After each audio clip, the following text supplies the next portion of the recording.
What if the secret to antigravity isn't hidden inside an alien spacecraft? What if it has been sitting inside an ordinary electrical capacitor for nearly a century?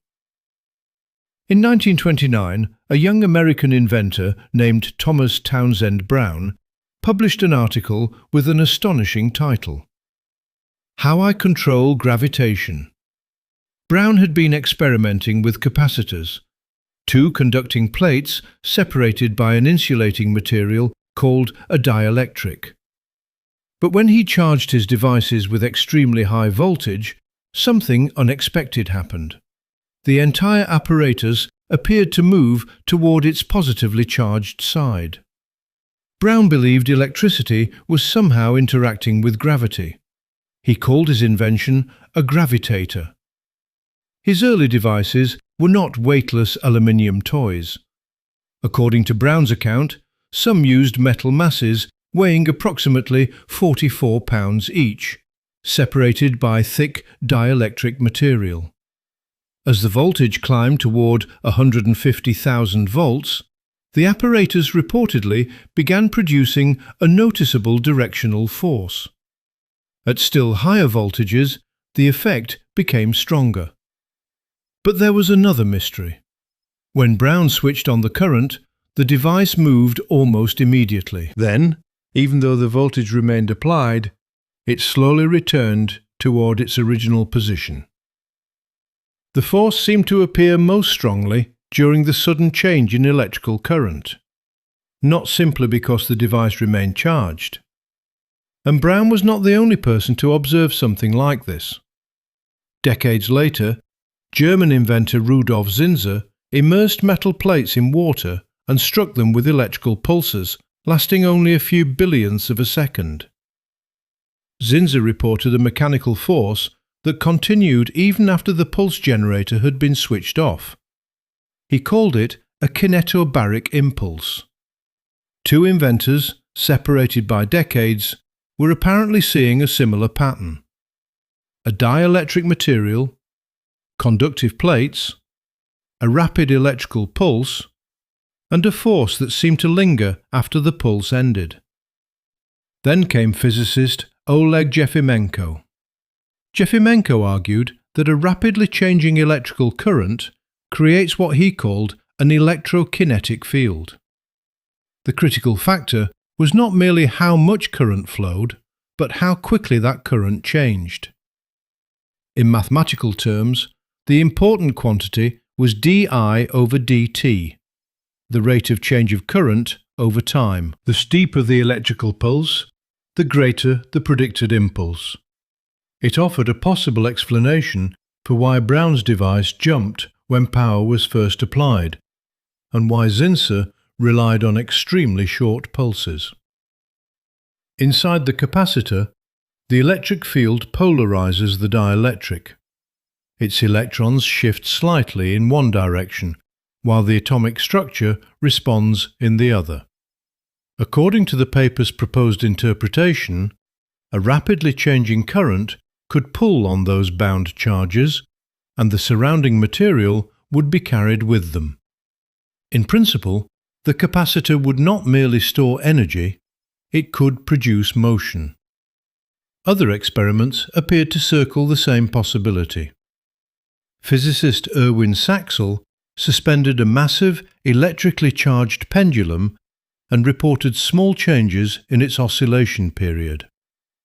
James Woodward experimented with rapidly energized capacitors, searching for momentary fluctuations in inertial mass. His devices produced only microscopic forces, but the measured thrust reportedly increased with the square of the voltage. NASA-related patents also described layered metal and dielectric structures intended to generate propulsion. Yet none of this automatically proves that gravity has been controlled. Many lightweight lifters can be explained by ionized air flowing between their electrodes, a phenomenon known as ionic wind. Other claimed forces may result from vibration, thermal expansion, electromagnetic interference, or measurement error. The decisive experiment must work repeatedly, under rigorous controls, and preferably in a vacuum, where air cannot secretly provide the thrust. But the story becomes more controversial when it leaves the laboratory. During the 1950s, aerospace organizations investigated electrogravitics as a possible propulsion technology.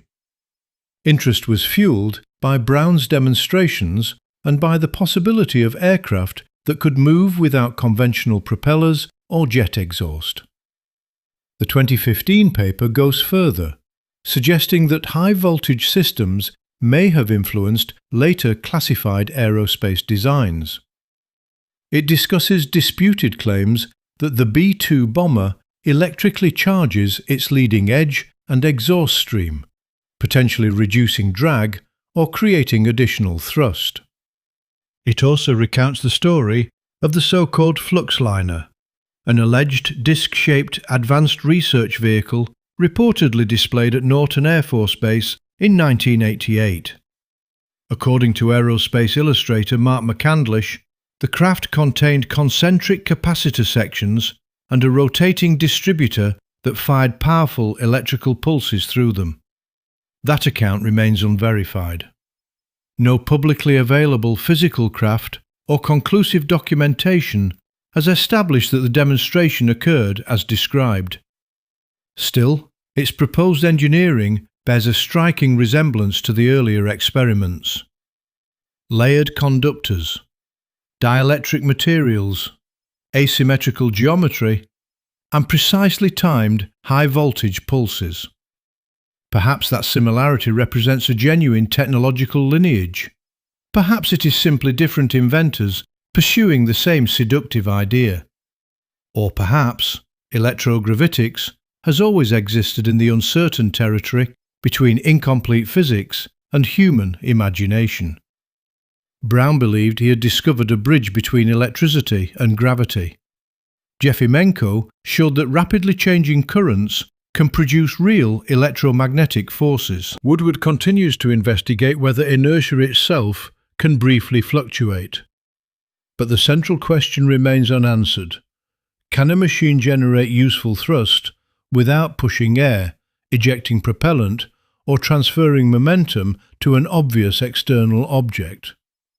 If the answer is no, electrogravitics may become another fascinating dead end in the history of propulsion. But if the answer is yes, then the next revolution in transportation may not begin with a rocket engine. It may begin with two metal plates, an insulating material, and a pulse of electricity rising faster than anything nature was expected to allow.